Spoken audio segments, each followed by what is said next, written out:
হরে কৃষ্ণ। আমি জানি আমার ফেসবুকের ভিডিও দেখে তোমরা এখানে এসছো জগন্নাথ মন্দিরের কথা শুনতে। আজকে তোমাদেরকে জানাবো জগন্নাথ মন্দিরের আসল সত্যটি কি।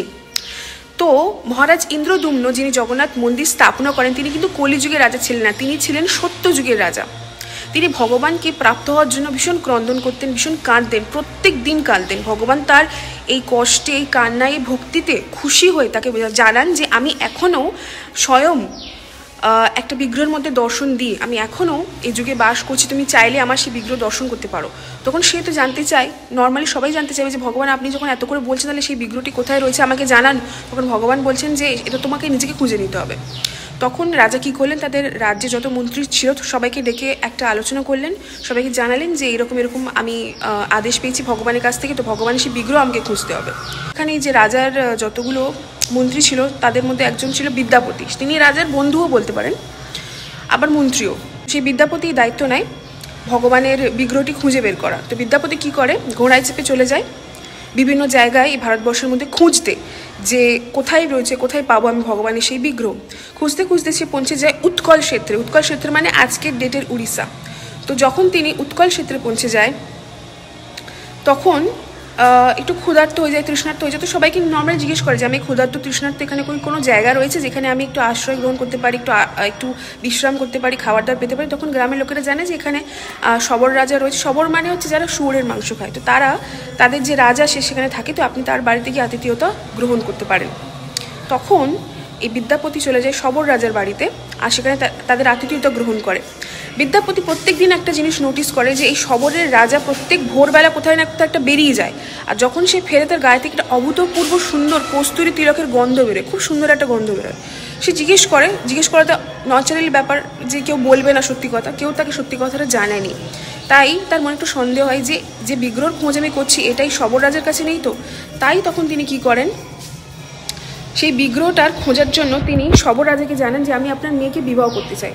শবর রাজা এত ভালো ছেলে পেয়ে তো হাতছাড়া করবে না। শবর রাজা নিজের মেয়ে ললিতার সাথে বিদ্যাপতির বিয়ে ঠিক করে, দুজনের বিয়েও হয়।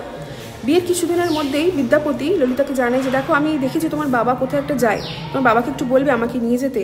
আর কোথায় যায় তিনি, তখন ললিতা তো পতির কাছে মিথ্যা কথা বলতে পারবেন, পতিকে সব জানিয়ে দেয় যে আমার বাবা হচ্ছে যায় নীল মাধবের সেবা করতে। বিদ্যাপতি বুঝতেই পেরেছে যে এই হচ্ছে সেই ভগবান যার খোঁজ আমাদের মহারাজ ইন্দ্রদুম্ন করছেন।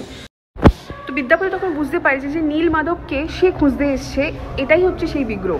তো বিদ্যাপতি ললিতার পিছনে পড়ে যায়, ললিতাকে প্রত্যেক নিয়ত তাকে বলতে থাকে যে প্লিজ তুমি আমাকে নীল মাধবের দর্শন করাও। এবার এতবার যখন পতি বলছে, পতির কাছে তো পত্নীকে মাথা নোয়াতেই হয়। তখন ললিতা তার বাবাকে গিয়ে বললো যে দেখো আমার স্বামী বারবার করে বায়না করছে, জেদ করছে যে সে নীল মাধবকে দেখতে চাই, আপনি প্লিজ একবার আমার স্বামীকে নিয়ে যান। তখন এবার বাবা মেয়ের যে রিকোয়েস্ট সেটা ফেলতে পারে না। তখন ললিতার বাবা মানে যে শবর রাজা তিনি বলেন যে ঠিক আছে আমি ওর চোখ বেঁধে নিয়ে যাব। তো ললিতার পতি বিদ্যাপতিকে চোখ বেঁধে নিয়ে যাওয়া হয় নীলাচল পর্বতের উপরে নীল মাধবের দর্শন করাতে। কিন্তু বিদ্যাপতি তো নাছর বান্দা, সে তো দেখবেই নীলমাধব কোথায়, তাই সে হচ্ছে পুটলি করে একটা সর্ষের একটা দানা নিয়ে যায়। তাই বিদ্যাপতি চোখ বন্ধ করে যাচ্ছে শবরাজার হাত ধরে নীলমাধবকে দর্শন করতে। শবরাজা ভাবছে বিদ্যাপতি কিছু দেখতে পাচ্ছে না, কিন্তু বিদ্যাপতি এদিকে এই যে সর্ষে নিয়ে গিয়েছে, সর্ষের দানাগুলো রাস্তায় ফেলতে ফেলতে যাচ্ছিল।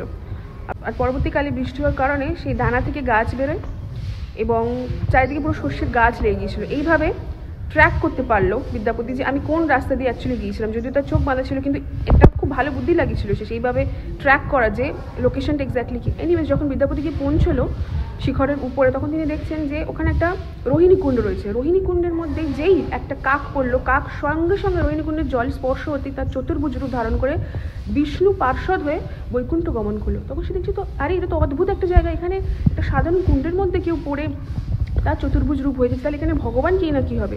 সে দেখতে পাচ্ছে সাক্ষাৎ ভগবান সামনে দাঁড়িয়ে রয়েছে নীল মাধব রূপে।